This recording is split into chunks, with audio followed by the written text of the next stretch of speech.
दीपभाऊ मित्रांनो, मी किशोर जोटे. पुन्हा एकदा स्वागत आपल्या सर्वांच्या हक्काच्या चला शिकूया तंत्रस्नेह होऊया या यूट्यूब चॅनलवरती. भारताची जनगणना 2027 आपण डिजिटल पद्धतीने करत आहोत. त्यासाठी आपल्याला HLO ॲप पुरवण्यात आलेलं आहे.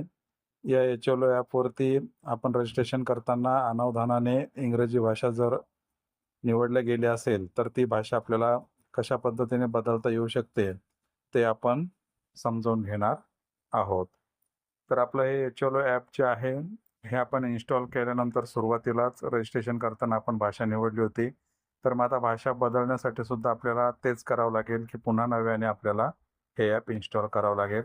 हे ॲप इन्स्टॉल करण्याआधी जर आपल्या या ॲपमध्ये काही डाटा असेल, तर तो डाटा आपल्याला सिंक करून घ्यावा लागेल. जर ॲप डिलीट केल्यानंतर तो डाटासुद्धा जाऊ शकतो. त्यामुळे आपल्याला तो सिंक करणं आवश्यक आहे. त्याचबरोबर ॲपला आपल्याला प्रेस करून ठेवायचं आहे. अनइन्स्टॉल करण्याआधी ॲप इन्फोवरती आपल्याला जायचं आहे.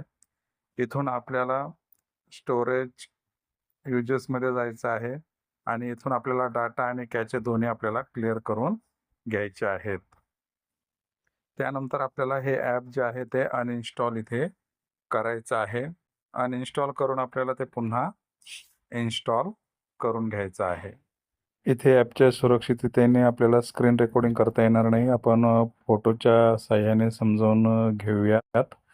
यानंतर आपल्याला जो युजर ID आणि कॅप्चा टाकून आपल्याला OTP येणार आहे, तो OTP आपल्याला टाकायचा आहे. पण OTP टाकल्यानंतर व्हेरीफाय होईल. व्हेरीफाय झाल्यानंतर इथे आपल्याला आपला पासवर्ड टाकायचा आहे आणि सबमिट करून घ्यायचं आहे. इन्फॉर्मेशन इन लँग्वेज संदर्भात पुन्हा एकदा, तर त्यावेळेस इथे आपल्याला बघायचं आहे सिलेक्ट लँग्वेजच्या समोर काही आलेलं नाही आहे. साईडला क्लिक केल्यानंतर ही पॉपअप विंडो जाईल. त्यानंतर इथे उजव्या कोपऱ्यामध्ये भाषा इंग्रजी आहे, त्यावरती आपल्याला क्लिक करायचं आहे. इथे क्लिक केल्यानंतर आता आपल्याला 3 भाषा दिसतील फक्त. सुरुवातीला बऱ्याचशा भाषा दिसत होत्या. आता इथे आपल्या राज्यानुसार आपल्याला हिंदी, मराठी आणि इंग्रजी या 3 भाषा दिसत आहेत.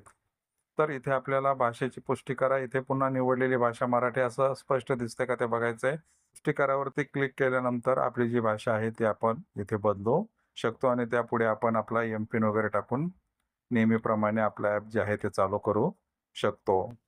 तर या यूट्यूबच्या शॉर्ट्समध्ये एवढंच. भेटत पुन्हा नवीन माहितीसह. तोपर्यंत जय तंत्रज्ञान.